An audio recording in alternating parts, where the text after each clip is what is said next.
These exercises form part of your supervision questions. When you do your reflection on Thursday, October 1, 2020, you will need to respond to the questions. Positive relationships. In this video we will talk about positive relationships. That's the relationship we build with the children we look after. So, we use aspects of 3 other approaches to deliver the early years foundation stage. These philosophies/approach, the Montessori method, the Reggio Emilia approach and the Steiner philosophy. The aspects we use all complements the early years foundation stage. So let's examine what each tells us about the subject of positive relationship. The early years foundation stage states: babies and young children learn to be strong and independent through loving and secure relationships with parents and carers and other family members such as grandparents. When children are looked after outside the home, they can develop security and independence through having a key person to care for them. Children's learning is helped when they feel safe and secure, and when their parents and the people in settings they attend work together to ensure that the child's needs are met. A key person provides a reassuring link with home so that children can cope with being separated from the special people in their lives. Attachments are the emotional bonds that are made between young children, their parents and other carers such as the key person. All of these important people have a special role to play in providing the right kind of environment for children where they will flourish. Environments are not just physical spaces because they are the atmosphere created through warm and caring relationships, where children are respected and valued and their well-being comes before anything else. In these environments, children's voices are listened to and they thrive socially and emotionally. What does the Reggio Emilia say about the relation between carer and children? The Reggio Emilia approach builds strong relationships and networks between children, teachers, parents and the greater community. Children are constantly practicing empathy and positive social skills in order to better understand the role of friendship and the needs of others. What does Waldorf Steiner said about the relation between carer and children?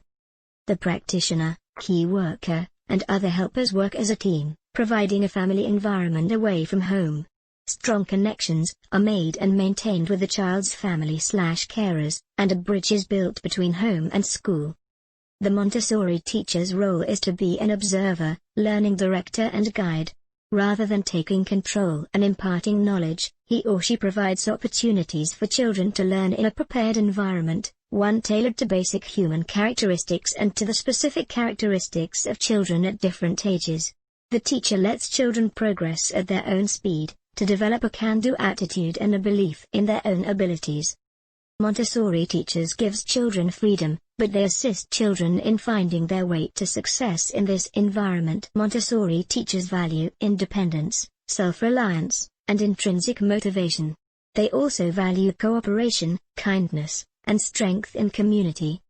So what do we learn from all these approaches? Our role as early years practitioner is a very important role.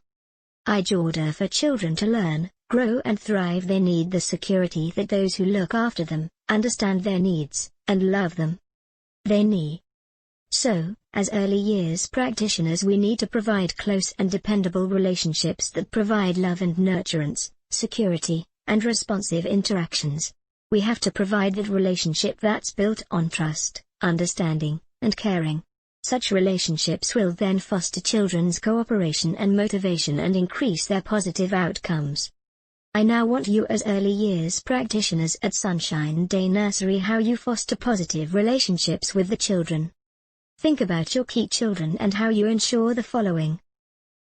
Understanding of the children's preferences, interests, background, and culture. You can answer this question by giving specific examples of observing what children, how you extend their learning, times when you don't disturb their play, those instances when you spot that their concentration is dwindling and your response. If you are unsure of something, how you clarify by communicating parents and other caregivers. As practitioners, we need to demonstrate lots of love to build those positive relationships. Practitioners must avoid using any negative language with the children. For children who have mostly heard criticism, they will expect it and thus misbehave.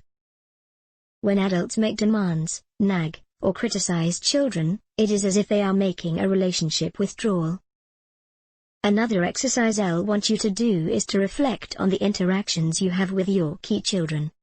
Reflect on the positives you do in a session. How do the children react? Talk about when and how you follow children's lead. Give instances of when you stood back and did not interfere in the children's play.